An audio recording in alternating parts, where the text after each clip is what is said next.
This is a download from BBC Learning English. To find out more, visit our website. 6 Minute English.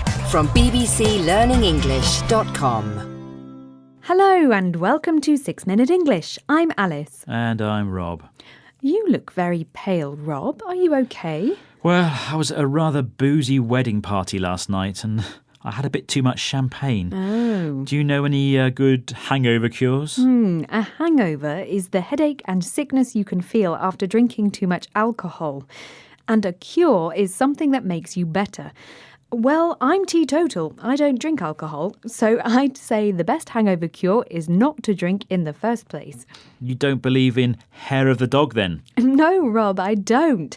Hair of the dog is the belief that drinking more alcohol when you already have a hangover will make you feel better. And boozy means lots of alcohol. I can see I'm not going to get much sympathy from you. So I'm going to take a couple of painkillers and let you tell everyone what the subject of today's show is. All right then. Well, it's drinking too much, Rob. And I have a question for you.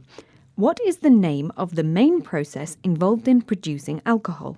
Is it A, fermentation, B, hydration, or C, purification? OK, I know it has something to do with water, so I'm going to go for B, hydration. It rings a bell from my chemistry lessons at school. Ah, well, we'll find out later on in the show whether you were listening carefully in class, Rob. No comment.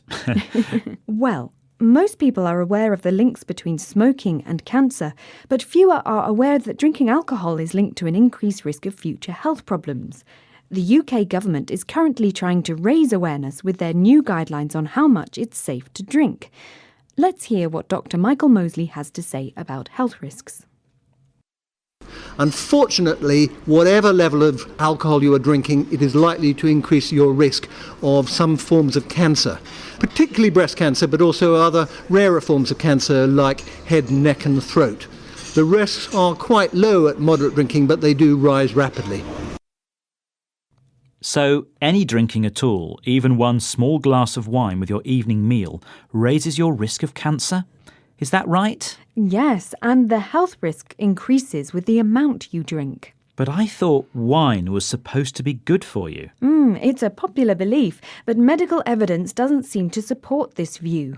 Let's listen to Dr. Michael Mosley again on this.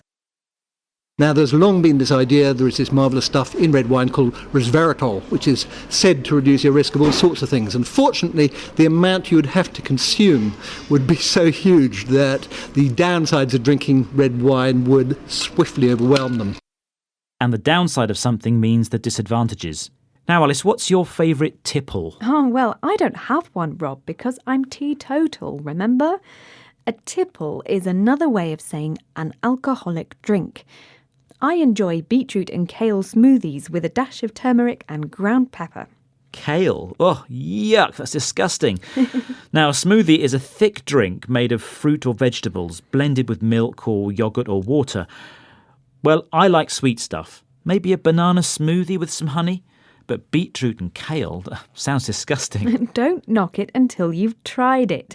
And that means to try something before you criticise it. OK. But seriously, a glass of wine makes me happy and relaxed. And there are health studies that suggest being happy is good for your health. That's true, but eating and drinking healthily makes me happy. Now, moving on, it's important to put the risk of drinking alcohol or horrible vegetable smoothies in context. Statistically, drinking alcohol regularly represents just under 1% lifetime risk of death. But actually, an hour of TV watching or eating a bacon sandwich a couple of times a week is more dangerous. Well, that's what I like to hear. Though, what if I'm watching TV, enjoying a beer and a lovely bacon sandwich? Does that triple my lifetime risk of death? Well, Rob, you better ask Professor David Spiegelhalter at the University of Cambridge that question. I was quoting him earlier about the TV watching and the bacon sandwich. He works with statistics, but this is for another programme. Now, let's get on to the serious matter of today's quiz question. I asked, what is the name of the main process involved in producing alcohol?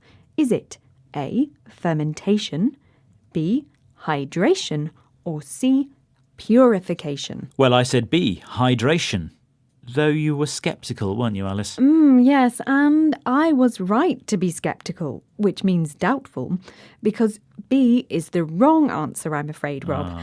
The main process involved in producing alcohol is fermentation, which is the process in which yeast or bacteria changes sugar into alcohol.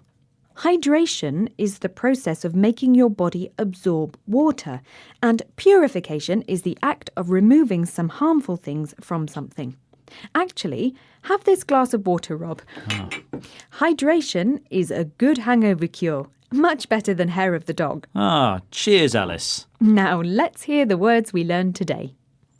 They are hangover, cure, teetotal, hair of the dog, boozy, downside, tipple, don't knock it until you've tried it, sceptical, fermentation. Well, that's the end of today's 6 Minute English. Keep hydrated and don't forget to join us again soon. Bye-bye. Bye-bye. 6 Minute English. From the BBC.